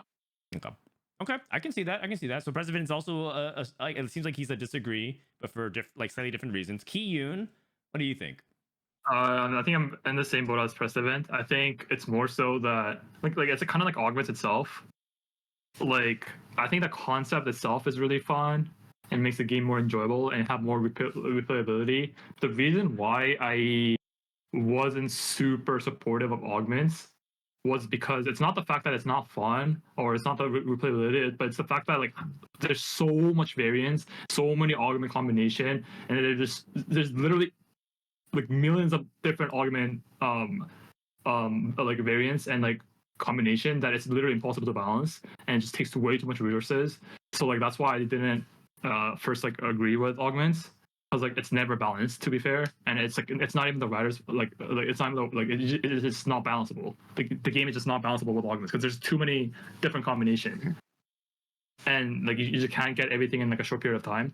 So like that's why I like disagree with augments. But I mean like it's like it makes like augments like and Legends just make the game a lot more fun and fresh and stuff like that. So I guess I disagree. It's a really interesting thing. I think I basically take that last part of what you just said, and I probably launch pad into what I want to say, which is Legends are fun. They're very fun. I think the most fun part about this tournament is watching people struggle to pick Legends. I think it's a really fascinating thing. I come from the Hearthstone world. That's where people primarily know me from. The argument about lineups and deck lists is like 90% of the fun. You think playing the actual games of Hearthstone is fun? Hell no. Actually, it's pretty fun. But the preparation aspect of it, in terms of like debating which heroes you want, which classes you want to bring, what was a deck list and what was a tech, was so fun and fascinating, especially with different formats. The competitive formats like Conquest versus other things. And I think that element is starting to penetrate the TFT competitive scene, where they understand that how they prep and the lines that they want to play will vastly differ from player to player and practice group to practice group. And that's interesting to me, especially as a person that's an objective outsider that wants to commentate about the state of the pro scene. The second thing is that TFT adds a different dynamic, which is you can change Legends from game to game.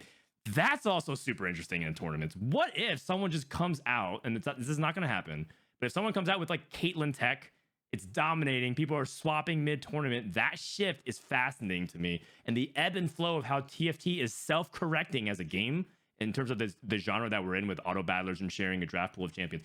It's super interesting. I actually just like so strongly disagree with like the premise that that's fundamentally flawed. I think it could be flawed in the way it's implemented. I don't think that, do we need like Twisted Fate as a potential legend? Do we need, Draven in terms of like win streak, high tempo, that kind of thing, be a legend? Maybe, maybe not. But it's such a good thing for the game. And so I go with what Bryce is saying. I can see legends staying, becoming much more neutral, less about like, here's like a crazy transformative thing that if everyone does it, the game is just like completely unplayable, and more tame. But it's our first iterations of it. Do you guys remember the first iteration of augments, like Kiyoon was saying? The innovator soul. You got +2 innovators, and then you just like got dragon instantly. Like you didn't get any rerolls. We didn't have any rerolls. The first iteration of augments was horrible, if you actually think about it in hindsight. No rerolls, completely imbalanced, game warping. You lost the game or won the game on the spot. Binary airdrop, someone's bringing up in chat, was completely mistiered twice. So I believe that if we give legends a real shot, and that there's 47% of you that think that it is fundamentally flawed. If we give it a real shot, by the second or third, maybe fourth iteration, I think legends will be in a fantastic spot, and the design lessons we learned along the way will make TFT a better game. I agree. This is exactly why I wanted the topic on the show, because I like 50% of the people agreed with this statement, right? So there's clearly people who feel that way. I think we just need to give this one a little bit more time to marinate. Yeah, fair enough. Okay, well, that was really fun, and it was actually really split down the middle, so well done, Bryce. The last one is an upcoming event that's happening in T-minus less than 1 week. Augment stats are being removed from TFT. Removing augment stats will make it for a healthier game long term, is the statement. Do we agree or disagree? Let's start with Kiyoon. I agree. I think you know how you talked about like stuff like mid tourney, people will have to like bring out Kaylin, for example, and then there'll be like 1 or 2% they could be swapping or like a line. That kind of surprise factor will never ever happen in TFT as long as stats exist, because like stats just don't lie, and then the sample size just doesn't lie. Yeah. And then I there was like a phase like for like a week. I'm like, okay, maybe stats are lies, and then it's like fake. But then if you like look deep into it and then look into like the context of it, stats never lie. There's like it's just like as long as stats exist, the game, everyone will probably choose. It'll be like a toss up between 1 or 2 legend. And there just be no surprise factors, but removing the stats will increase the surprise factor, and probably like more people will tune into like tournaments and stuff, and like we'll be like more surprised at like certain like special lines or like legend or augment they take because of like they practice that line and stuff like that. Interesting. So I think it'll be healthier for the game. Yeah, short term, there's no disagreement. I think most people agree that it's going to be damaging to the player base in the short term because we've basically grew up with stats, so we have to figure out how to do without it. But we'll see. Prestivent, what do you think? I think long term it'll be healthier. Yeah, I also think once they remove it, our group will become the best. So I'm pretty sure. I'd like to hear that. Why? Okay, I'm pretty sure because I'm pretty sure our group has the most, like, if you collect our group together and like compare like any other group with like the same amount of people, I'm pretty sure we have like the most games by far. So we will become the sample size. So like, we'll clear everyone. Oh, I know exactly what you mean. Dan, can I? Yes. Can I go next? Go for it. Okay, so like I think P God's right that his group is going to have an advantage because of their volume, and because. And I fucking hate that. I am such a strong disagree with this statement, because it's not that the broken shit isn't going to exist. It's just going to be kept within groups of people who brute force play the game, figure it out, and like, oh, listen, if you get this augment in this situation, it's completely broken. Like it's always going to be a first, right? Whatever. Insert anything, right? Like any tech that exists. Eventually, it gets out there. People see it, but like, listen, you guys, like I love TFT. I love TFT. It's my favorite game I've ever played in my life. Okay, I would love to play as much as you guys play and watch as much as you guys play. Oh, yeah, we have no Okay. lives. Yeah. That Yes. is true. It's gonna be the- it's gonna be the secret you have flame. you have very focused lives, and you're doing something awesome with it. You're becoming like among the best at a really cool thing, and and you get to like play against the best people in the country and then the world. It's sick. I'm jealous. I wish I could do it, but most players are not you guys. Most players are like me, who like don't have the ability to play, hundreds and hundreds of games a set. And I think that what data did is it made it that whatever your goals were, it made it a little bit simpler, right? I don't have to watch or play TFT 24/7 in order to know like this interaction, or in the case of augment data, right, to know that like this augment is an unpickable. Like, why should I know off the top of my head the multicaster augment picking it for multicasters is fucking trolling? Is like, aren't the specific ones supposed to be pretty good, and you get offered it in the spot where you can pick it once every 50 games, and then you just like, okay, whatever. So I do not think that taking away a tool for like making it a little bit simpler for players to keep up and play is going to be a good thing for the game long term. And Kiyoon's right; it'll be more surprising. You'll have a lot more like tech busts out in tournaments, and that'll be exciting. Like, I think that'll be fun. So I'm not saying there aren't trade-offs. There are very clear trade-offs to these decisions, and I get why they're making the decision they made. I'm not sure we're going to look back on this one and say it was the healthiest thing for the totality of the game. We'll see. Wait. Can I change my opinion to agree with Bryce now? I think I was just that agree. means every time you've been on the show, literally has happened one time during the agree segment. You always change your opinion to just not be right. He's a lawyer, so it sounds like super convincing. Like I'm like, I was Okay. disagreeing with Bryce, right? Okay. You know what? You can All right, change now I'm your agreeing with Bryce. opinion. Go for it. I mean, all right, my turn. I agree with the statement. Because I do think that there's a portion of the TFT player base that has developed an over-dependence on stats and use it to do a lot of things that I think, like, one, are like harmful for their own play experience. They reduce TFT down to a game of numbers when TFT should be about a game of moments and spots. I personally believe TFT is at its best when you don't know what's going to happen. And everyone is talking about this argument from perspective like, I want to know what happens.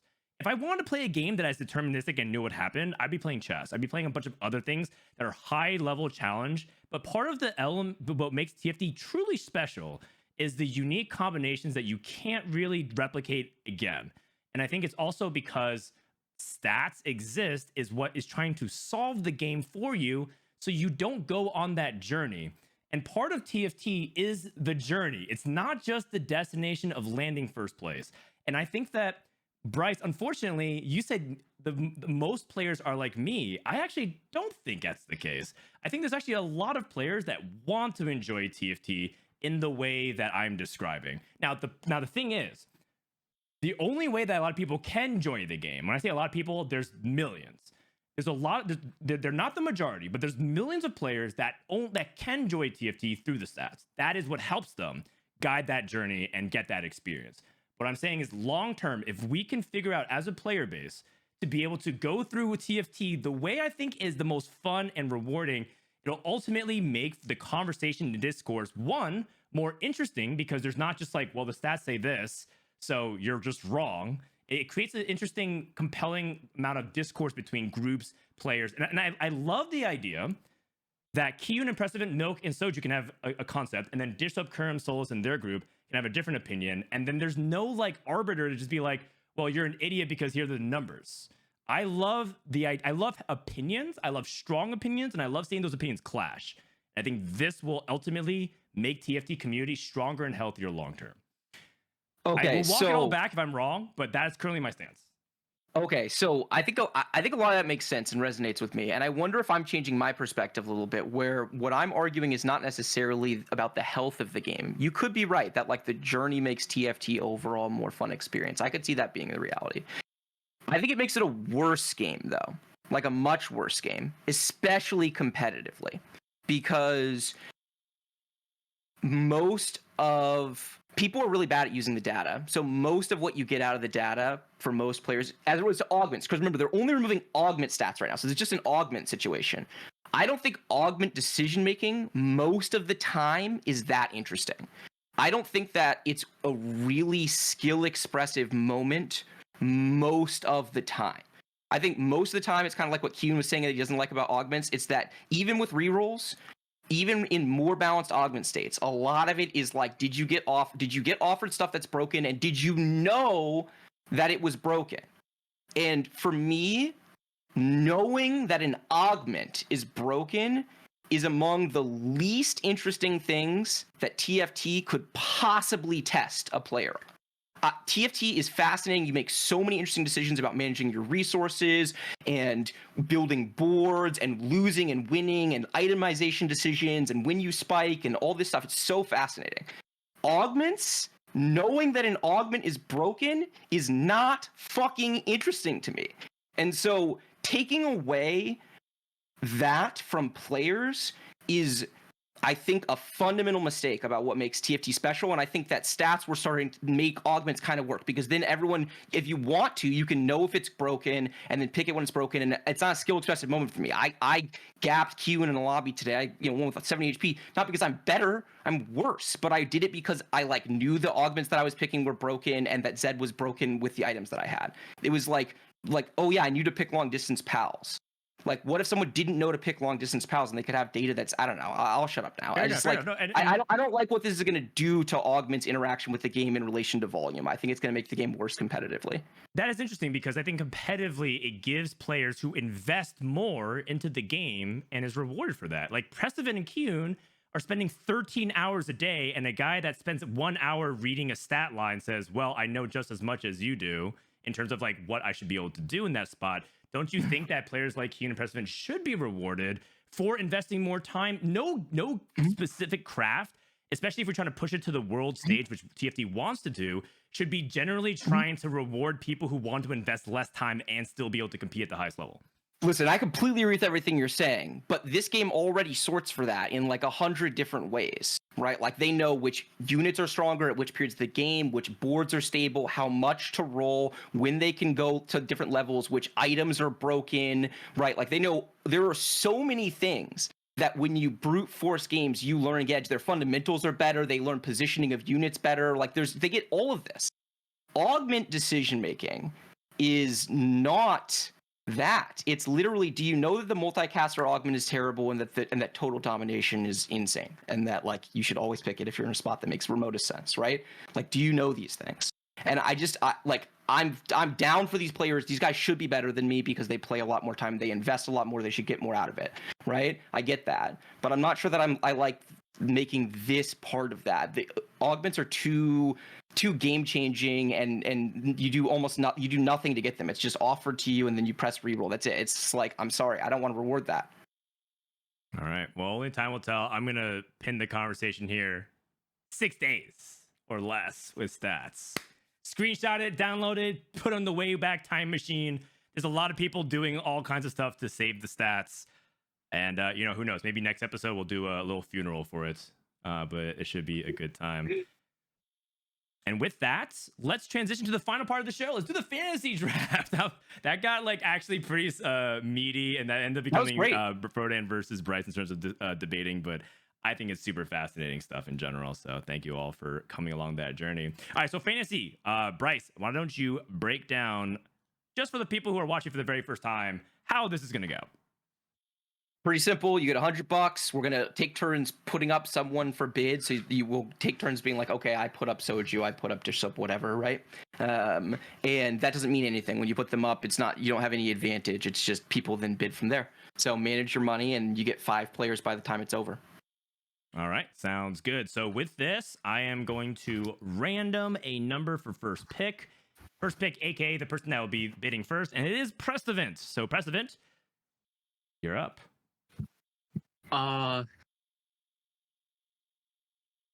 Okay, Dish Soap. Oh my god, we're starting with what's a the number? big-ticket item. Start high. $5. No, start way higher than that. Come on, Peacock. This is a waste of time. What'd you say, $35?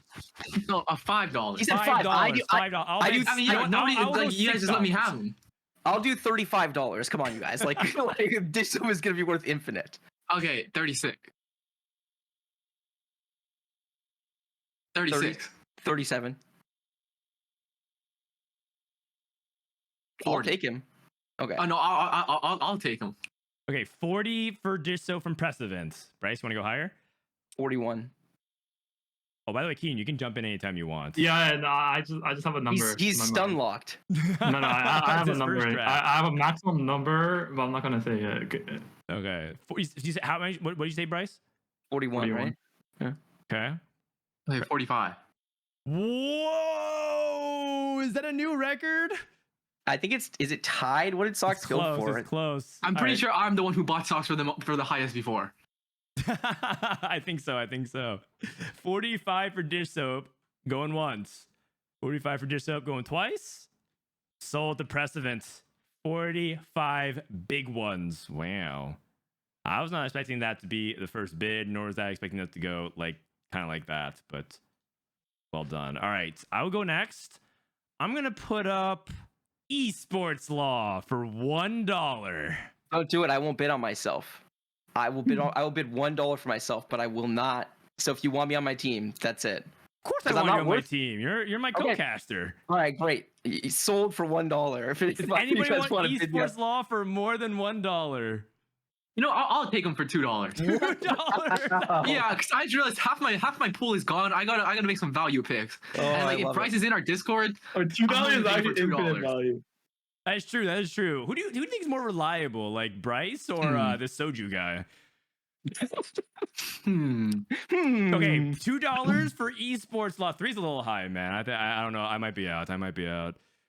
Kiyoon, Bryce, I'm $3 out. for yourself. Come on. I'm out, man. I'm not worth it. I mean, like, look, the meta changed a lot. All the whole speech I just gave about stats, you know, hard to keep up. The meta just changed so dramatically. I'm just trying. I'm like squeezing in games literally whenever I can, but I'm like way behind. right. So we'll see. Esports law going for $2. Two big ones. I Going actually once. cannot believe.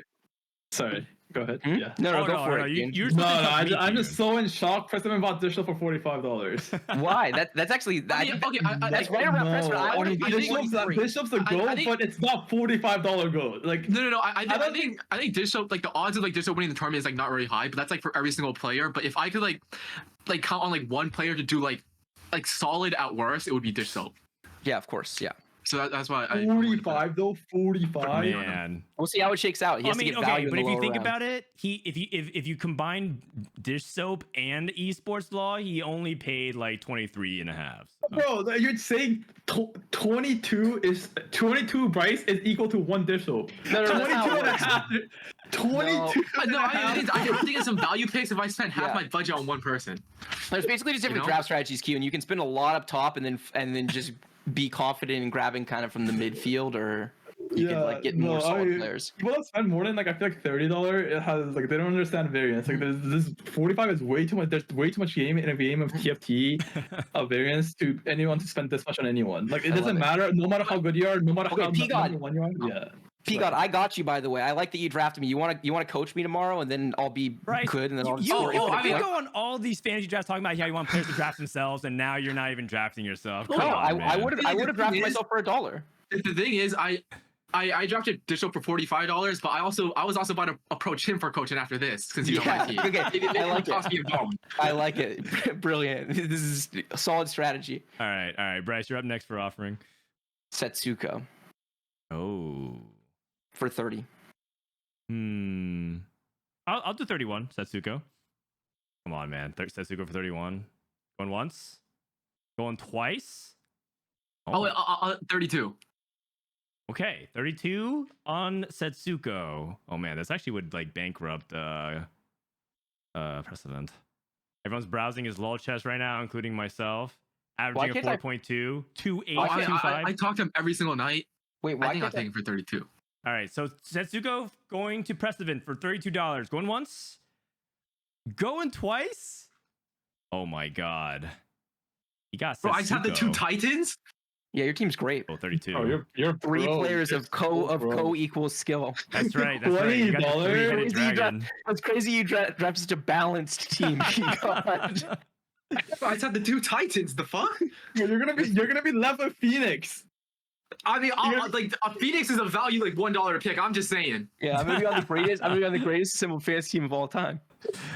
Oh, he's got the big three. You know the meme where there's like the two dragons looking at the weird derpy dragon? I can't wait to Yeah. tweet that about Bryce. It's gonna be great. I can't wait. All right, Kiyoon, you're up next. Okay. I'll do Asian. Ooh. Okay. For how? What's the starting bid? Let's start with 20. 21. Not even that, 20. I'll take 4 players. I'll take 4 No, you players. can't. I don't need You 5. can't bid It doesn't matter. 21. You can. Oh, I don't need 5 players. I'll take 4. It's not how it works, man. But Well, I mean, you technically I'll go could. It would just 21. be, I'll go 21. you actually could. It would be griefing, but yeah, he's never going for that. 25. Peacock, we'll let you do that if you want to play for 21 and have 4 players. That sounds terrible, but if you want to do it, go. Yeah, I mean, I'll take it. Those 3 are making it to top 8. Yeah. I'll do 27. 30. Ah, fuck them out. I'll do 32. I'll go 33. 34. Ooh. I'm out at 34. I think I do 35 actually. Woo! Oh, Bryce is back in it. Yeah. I'm out. 35, Wasian Iverson to Bryce, going once, going twice. Sold to Bryce for 35. Preston, you're up next. Take the beat. He's a beast. Wasian's a beast. He's very good. He is very good. 35 feels accurate. Okay, how about I get Pocky for 10? All right, Pocky gone for $10. I'll go 15. I'll do 22. Okay, why 22? Hello? Technically, 25 for Pocky. 25 for Pocky. I'm trying to save us time. Like, I don't know why you're talking. You're not gonna get anyone. Like, Yeah, you're not gonna. Yeah, you just sit back, relax for a little bit. What are we at right now? 25. I'll do 26. 27. I'll do 29. 30. 31. Oh man. 32. 32. Wasian Pocky. And it turns it to me versus Kiyoon. 33. I go 33. I'm out. Bryce? I do that, then I have that much left. Going once? I'll do 34. 34. I'm going to do 35. 36. 36. Oh man, we're not playing at those ranges anymore. Okay, 36. I think I'm out. Going once, going twice. Wow. You know, this is back-to-back drafts where Bryce has kind of gotten big pretty early in the draft. So pretty excited for that. Prestivent, you offered Wasian or Pokegum, right? For Yeah. 10. I'm gonna put up TSM Kiyoon up Love it. for $15. 27. Oh, Bryce max bet on Kiyoon. So Kiyoon, if you want it, you have to go 28. I'll go 28. Kiyoon. Bro, Q, you got $100, man. You have to. Okay, the thing is, I don't think any player, even if they're best on our server, you can't be more than 35. Like, I'm not to go for all the mid players, like middle of the pack. Kiyoon, whether or not that is true depends a lot on how you evaluate the lower tier players, not really the upper tier players. Like, if you think there's a big skill gap between like 15th and 20th, for example, then you're right. But if you but if you don't think there's a big skill gap there, then spending more on like high value players early can be worth, because then you can find value later. Okay, this is also yourself, Kiyoon. Come on, man. Wait, 28? Yeah. You're worth more than this for sure. I was just bidding you to get to the. Dude, I was gonna take myself like 25, 29. I'll do 29. I'll do 29. 30. I'll go 30 on Kiyoon. Okay, I'm out. No. You got yourself a 31, man. Come on. No. I'm out. Take me for 29. You said it yourself. You said it yourself that 35 is the highest you'll go. Yeah, no. Like max. For, I'll do for anyone for dish soap. Yeah, I'll do 35 for dish soap. Yeah. All right, so it's just you were able to pay 29. Was 29, 31 no diff? Come on, Kiyoon. No, the thing is, like a random name on a good day could clear dish soap easy. Like a random like broccoli, me, Casper on a good day can clear dish soap. The variance is too high. Yeah, you're just betting on expected value, and then it's tons of luck. No, I want to pass. I'll pass. All right, I take Kiyoon for $30. Bryce, you're up next. Let's do Robin off the board. 27 for Robin. Ooh, max bet for Bryce. Okay, 27 for Robin. Oh, that's kind of tough, man. I watched Robin stream last night for like a few hours. How'd it go? It was not going You very already know how it well. He's at like 1,000 OP, and he said he was moving he moved to a new place and stuff like that. So he's been busy IRL. I'm out. I don't think I could justify more than that. I highly believe in Rob in general, but I think it's like the same as what was the cup last set, Bryce? Was it not the Fender Cup? It was the one after that Yeah. where like he got IRL gapped. So all right, I'm out. Kiyoon. I'm out too. All right, 27 for Robin songs for Bryce. Strategic pick. I didn't Bryce's team's insane, but we'll see. I didn't actually know that he was that out of form for what it's worth, but I will say the reason why I liked him in the spot is because it's his meta, right? Like he's. You This is think Robin's so? meta? I think that Rob. so? I think that Robin can find. He likes flowchart TFT, man. A ton of this is about making like sound decisions and knowing the outs. So This if he can, is not flowchart if he can- TFT right now. I think there's quite a bit of flowchart TFT happening. No. Okay, This okay, is okay. the complete opposite of Robin's meta. This is the complete opposite of Robin and Crumb's meta. I know that for sure. Yeah, Robin is a much better. He's a much better reroll player than Kurum. He's always been willing to do that. Like it's a huge difference in their play style. All right, Kiyoon. Okay. You gotta I'll eventually choose, buy a player, by the way. just so Yeah, you I'll know. choose broccoli. 15. 15. Broccoli for 15. A pretty decent value pick, though. Man, the fact that Preston put Bryce put me in this spot is so rough. All right, Sorry. I'll let it Also, slide. Titans- I'll let it slide. I'm not actually not gonna bid on Broccoli here. I'm not entirely sure what form he's in, and I think he's like in okay form. Okay, Broccoli to 15 for Kiyoon. Preston, you're up next. I'll put Soju for 15. All right, I'll go 16 on Soju. I have Kiyoon. I gotta get Soju too. I'll do 18. 18. I'll go 19. I'll go 20. Okay, 20 is kind of a lot. And that actually eliminates Bryce and Prestivent. Yeah, I've been eliminated, bro. I'm just sitting here for like the next 20 minutes. More on mode. I'll take more on mode for 20. Okay, but there's actually not that many good names left. 21. Really? There's a lot. There's Milk, Goobums, DQA, Deepay, Dartnub, Casper, Player. I put 21 on Soju. I put 21 on Soju. I'll do 22. Okay, actually, I'll be fine with that. 20. I'll let Soju type for 22. Congratulations. Okay, thank you. Broccoli and K3 Soju. All right. Was it President? Oh, President put up Soju. So now I'm gonna cross him out. That's up my turn. I'm gonna go with AMD for 12. No one wants AMD? Wait, can I get like 5 seconds? Okay, sure. Oh, wait, what did you say? MD for For $12. I'll do 13. 13. I'll go 14. That's I'll high. pass. That's high value. 14 AMD. Okay, I'll pass. President? I'll pass. All right. I got Andy for 14. Oh, not bad. That was pretty good. What's AMD doing ladder wise right now? Oh, he's not good. I just Andy's checked, never I just been good on checked. ladder. He's never really been good on ladder. Unless he, Yeah, unless he it's really not- needs to. It's actually decent. No, it's not that bad. Yeah, it's not that bad. Okay. Bryce, Dude you're said up everything lower than 1500 is piss low, and he looks at it. This is not that bad. next. No. The thing is, everyone's so bad except for the sub. Like, I'm just putting it out there. I would like Kurum X for $1, please. Curvex for $1. Okay, we can't let that slide. Like, what? No, surely. I'll take I Curve got for him. $2. I'll do. Oh, no. I mean, I'll take him for 5. Come on, how dare you? Curve for 5. Oh, Crumb's so bad on this patch, but then you can't let him. You can't let him slide for 5. Like 5 Yeah. is way too much value. Yeah, for sure. He's just I too mean, good. I think that's pretty. I'll I think go that's pretty. $6 for Kurum. Come on, I'll go $6 for Kurum. 6? That's actually. You guys are I'll like do 7, acting as if I'll do Kurum 7. can't play like Zed or something like that. Come on now. I'll do 7. I'll go 8 on Kurum. Preston, you can also join in this bid, by the way. You're Oh, also no, I have my eyes set on some other people. $8 for I don't have Kurum much Max. I bread will left. take it.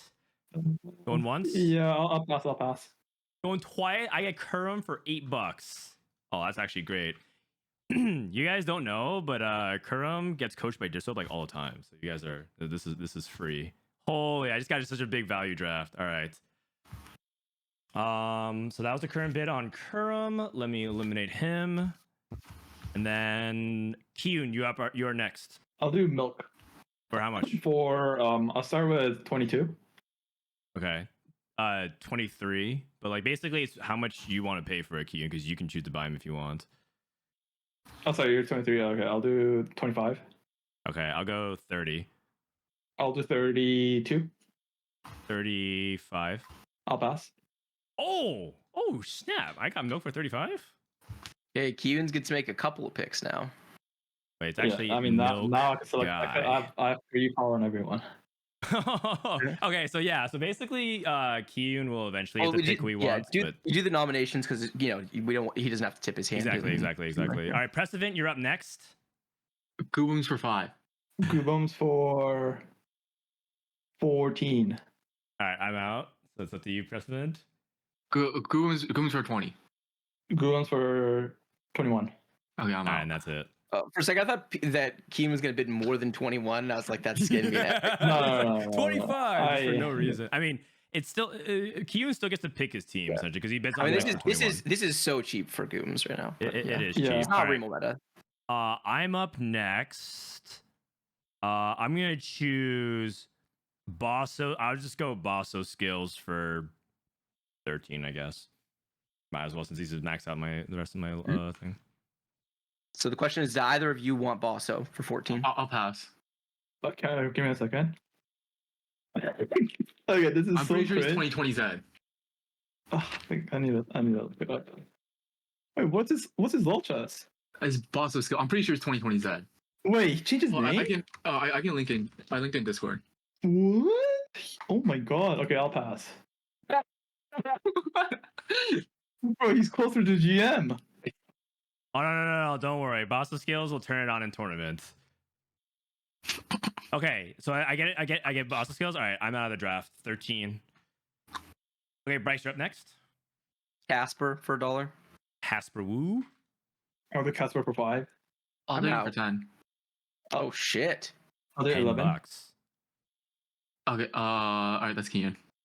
Okay. How much was 11 it? for Kiyoon. 11. 11. Okay. Wait, does that mean Kiyoon just picks one and then I pick 2? It's basically no, you do get the to pick whoever you nominations. want right now. Basically, you're It's, up no. It's I'm worth left it to at do the nominations. 31? Okay, there's something wrong with my fucking picks. Hold on. I literally told you this as it was happening, and you were like, "That's too much to spend on a player," and I was like, "Well, it depends on how much you value this part of the draft." Hold up. I think Casper's worth more than 11. I mean, the thing is, I don't want to pay more than 30. Who could have sniped more? Is it Kiyoon's turn to nominate? It's Kiyoon's turn to nominate. So you could theoretically try to bait somebody, right? Yeah. You could Yeah, bait you could. Prestivent to bait buying because But- whatever but- you bid on, Bryce can't bid on. So it's just Yeah. basically if you feel like you want someone for okay. real or you want Oh. to bait Prestivent. Okay, let me see the player list. Epic Fail, Asian, Billy, Bobster, Bosso Kill, Campbell, Christopher, Clear, Bosso's out, Connor, Bosso's Chris. Oh, Boss is out. Chris, Clear, Sienna, Day, Start, Nub. I mean, I don't think any of these players are like in the. These players are all like in the like a low 20 range. What about this guy here? I'm highlighting Mr. Prestivent, huh? Oh, I wouldn't pay more than 21, 20. I mean, you get to pick your player, Kiyoon. You get to pick whoever you want at this point, right? Yeah, Yeah. just whoever you want on your team. Can you guys go first? So if like It's maybe... your nomination. It's No, your it's your nomination. turn. Oh really? You don't, Oh, Kiyoon, you don't have to I bid the kind of max. just want to yoink someone's choice. But he doesn't care who. He's just trying to fucking take him. Right, Kiyoon. You have to. Kiyoon, here's the Okay, you have okay. to nominate is the thing. Okay. Now, who you choose to nominate is up to Okay, you. So if you want to nominate my- someone you don't necessarily want, if you got to bid. Clear, DPay, DQA, Darth Nub. There's no way I buy Wang for 31. That's a fucking there's no fucking way. Like Wang is same level as Setsuko. Oh my god, there's no Emily Wang would go for 31 if you bid on her. That's correct. Honestly, that's actually amazing, and you must do it. Isn't So she just hard fucking stuff just grab her. Just grab 500 her. You're in too deep. Come on, Kiyoon. No, just do it for the meme. It's not a meme. She's It's not a meme. She's 42 points. Really? But then if I do clear for 31, his ego's gonna be too big. I don't think he's worth anywhere close to 31. It's kind of understood that it's done in order. So when clear, but I don't want to do 31 for clear because it's so bad. His ego will be so big, but she's nowhere close to 31. Like she's like 20. Kiyoon, you're safe. He's in chat and he heard you, so he knows you know. So if clear knows himself he's not 31. Like anything. Actually, Kiyoon, the best part about this is you can just bid 21 and have $10 left over. We never had someone with money left over, but you could be like, listen, 21 gets you clear. So if you think he's worth that, bid 21. No one can outbid. Hold up. I'll do DQA for 15. I'll have money left over. All right, DQA for 15. So the question is, Prestivent, do you want him? Yeah, I'll take him 16. 17. You can just have him if you want him. Prestivent? Yeah, if you want to. No. If I buy him for 31, his ego will be too big. I can't allow it. I can't allow. He's trying not to spend budget on him. He wants money left over at the end. All right, DQA for 17. And Wait, can Kiyoon saves $14 for the next draft, I guess. Can I refund? What do you mean refund? Like I toss Bryce back into the pool. I'm at 23 and I get 3 picks with. That's how it works. Yeah, that's how it works. Bryce back Yeah. into the pool. If it did, it would be completely broken. Picking me early and then throwing me back would be so broken. All right. Preston, who do you want? Okay. You get whoever you want at this point. One pick of whoever you want. I'll take myself for $3. Okay, and he sold the Preston for $3. Okay, and then you get one more pick as well. Oh, wait, does Bryce go first? I want some time to think. You want me to nominate someone that I can actually pick? Okay, yeah, I see. I'm down to put Solus up there. Solus for $1. Preston, do you want him for 2? Solus historically is very good day 1. This is not day 1 though. This is day 3. Solus. Day 1. Solus Listen, the has number found one a rule. way onto Bryce's team for $1. The number one rule of fantasy drafts is if you pick Solus for a lot of money, he's always going fucking dead last. But if you pick him for no money, Solus is the greatest. Historically, has been the greatest $1 pick in the history of these drafts. So he is we're back, inversely Solus. related. It's time. It's time for another. It's time for another unexpected run, baby. All right, P God, now you get to pick whoever you want. I'll take Darth Nub. All right, Darth Noob for 18, and Bryce with the final pick. Man, I thought this is. There are actually a bunch of picks that I love here. Yeah, same. Clear, Mulala. I can't. Yeah, I was gonna say Malala. I think Clear could be really good in this meta. I think Appies is gonna be very good in this meta. How is DPay still on the list? That's fucking crazy. I had no intention of drafting him, but I feel like it's almost trolling not to draft DPay in this pick. Like, it's fucking crazy that he's on the board right now. There's a lot of people that are being I also really like Pitsy. I actually kind of wanted Pitsy on my team this draft. I think he's gonna be good. But I think I have to pick DPay. I think it's just the raw skill there is crazy to not pick him. All right. So yeah, I can't believe he went for $1. I thought he was going to be like a $20 player. Okay. You know, right now I look like a troll with a $14 remaining, but I'm about to show you guys. Like, I'm just gonna gap you guys with $14 remaining in the budget. Like, trust me. My squad is actually pretty solid. Broccoli, Soju, Goobums, Casper, DQA. Wait, who do you guys think won the draft? Like, me. Like, if you guys had to pick one. We can pull the chat. Chat. Some mod put up the 4 teams and ask who has the best fantasy team. So Peacock, if you didn't have me on it, if you got to pick, if you got to replace me with one of the people I just named, like if you got to replace me with Appies or Pitsy or someone, I was taking DPay. Well, yeah. If you get DPay, DPay is on my team. I'm saying if you could literally replace me with someone who no one picked, there are many people I would want ahead of me, and your team was actually really good. For Bryce, getting DPay for $1 is a scam. My team, I think I have the best team. I don't know the argument. You have the best team? I don't know, man. You made some picks based off of people you don't even scout. I think Robin. I don't know how he'll do in tournament. I think Soul is a coin flip. I don't think you can go into this tournament being like your main game plan is primarily Zed. Like, I don't think like the meta will allow it and like other players will allow it. Wait, Milk. What do you think? What do you think Milk's choice is? Who's best team? Best one left. Oh yeah. Milk, who do you think has the best team? Yeah. I'm just really curious. All right. Well, right now, chat, if you look at it, it says P God has 51% of the vote. You have the overwhelming majority, probably because you have Dished Up and Setsuko. It's because he has a two letter. I It's got the the two Titans. letter ladder gods. goats. And then Bryce in second place, Kiyoon in third, and I'm last. No one has faith in my team. Yeah, I don't like your team at all. Yeah, like at all. Like Okay. you got me for 30. Oh, well, that was because I wanted to bid you up for yourself, but I didn't realize that you have so little faith and also that you don't like spending Oh, money. no. You're so greedy, dude.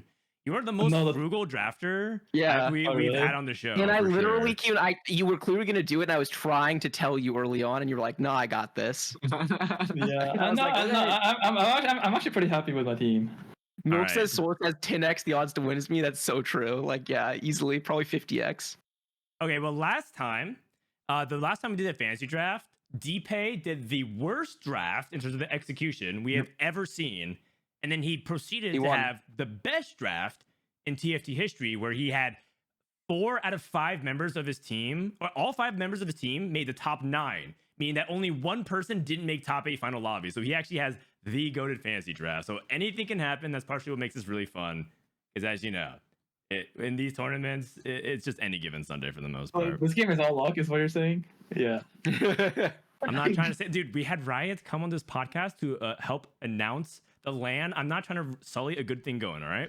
I'm trying to preserve that relationship. Friggin' Kiyoon. All right, P God, you won the popular vote. Any thoughts on your team? Oh, I mean, it's like, yeah, I don't know. I think Q made it too easy for me. Oh, some trash talk.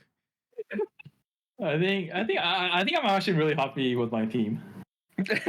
Like we You know, don't I'm have not like gonna a lie, I wish I grabbed White. star. We don't have like a star up and coming like expected winner of the tourney. But like I have like all the players that on a good day can win it all. Isn't Like, there they any can't player on a good day? Huh? Isn't any player on a good day can win it all? No, some players are just straight up bad. Like trust me, like they can, like no matter how lucky they are, I don't think they can win the tourney. Ooh, I mean, Bryce is sitting right there, man. Come on now. You're talking about me. I was drafted, Dan. I think Bryce but can like win. I half the think Bryce field can wasn't win. drafted. All I'm saying is I'm really glad that P God took him for $2 because I wanted Bryce to put himself for like $4 or $5, but as soon as he said he's not bidding on himself, I was like, oh no. Yeah, I'm out. Yeah, that was never happening.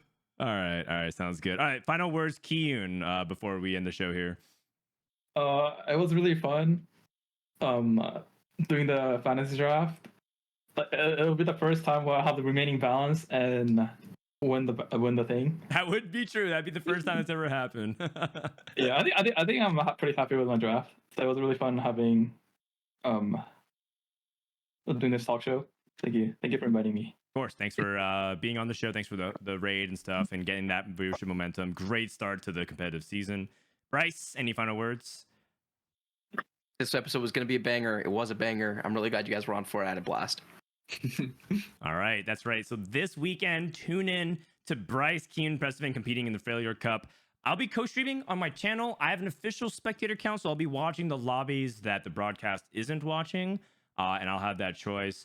So make sure to tune in and check that out. Also, if you're a prominent person in the community and you want to join the co-stream for the event, I think Replay reached out to me. I'm looking for other co-streamers. I think I'm going to do it with him. We'll see anybody else. So please don't hesitate if you're not participating and you want to join in as well. If you missed any part of this episode, we are also on YouTube for all of our video VODs of the podcast, youtube.com/@DTIYDK. And then, of course, twitter.com/DTIYDK show for all of our coverage. The very last thing is the best way you can support the show if you loved our content is just to visit the link that we post, which is esports.gg/TFTPR. These folks do a lot of free work for us to try to help support the TFT scene content-wise. Yenwei also uploads like different content articles that he posts. So if you want to support the show and you don't really know how, that's the best way. Just give it a little bit of traffic, and that'll be good for us.